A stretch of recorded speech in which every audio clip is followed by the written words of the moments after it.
Je vais vous poser une question. Si vous répondez bien, je vous laisse. Vous pouvez répéter la question? Quelle étrange question. Je suis. Les séries en question.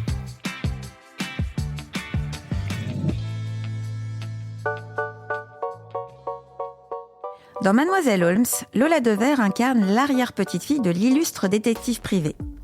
Que sait-on de Sherlock Holmes ? Qu'il joue du violon lorsqu'il est d'humeur maussade, n'est pas à son aise avec le sexe faible, qu'il fume la pipe et s'adonne à l'opium, ou encore qu'il ne sort jamais sans sa redingote, son costume de tweed et sa casquette à visière.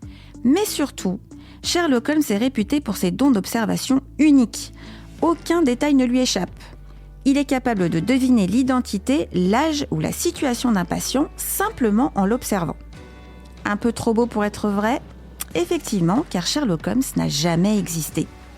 Ce détective qui truste depuis plus de 130 ans les écrans de cinéma et de télévision est un personnage de fiction né de l'imaginaire de l'écrivain britannique Sir Arthur Conan Doyle. Quant à son fameux appartement situé au 221B Baker Street, c'est aussi une pure invention. Cette adresse créée de toutes pièces pour les fans abrite un musée consacré à sa vie et à ses exploits. Inutile de chercher, vous n'y trouverez pas de photos de ses enfants et arrière-petits-enfants puisque le fin limier n'a jamais eu de descendance.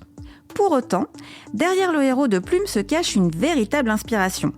C'est dans la vraie vie que Sir Arthur Conan Doyle est allé puiser ses idées pour créer le détective le plus célèbre au monde.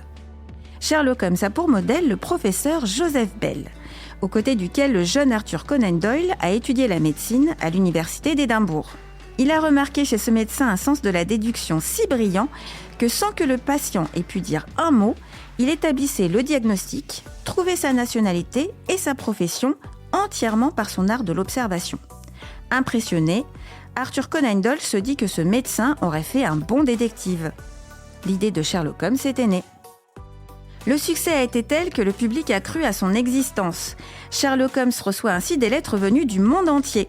À l'époque, un fan lui demande un autographe et une vieille dame lui propose même ses services en tant que gouvernante. Encore aujourd'hui, environ 50 lettres par semaine venant du monde entier sont adressées à Sherlock Holmes. Et si finalement, Sherlock Holmes, le détective fictif, n'était-il pas vivant dans nos cœurs ? J'espère que cet épisode vous a plu. Si c'est le cas, abonnez-vous sur votre plateforme d'écoute préférée pour retrouver de nouveaux épisodes chaque semaine. Et si vous en voulez plus, découvrez aussi la télé en question et le ciné en question sur les plateformes d'écoute et téléloisirs.fr. À bientôt.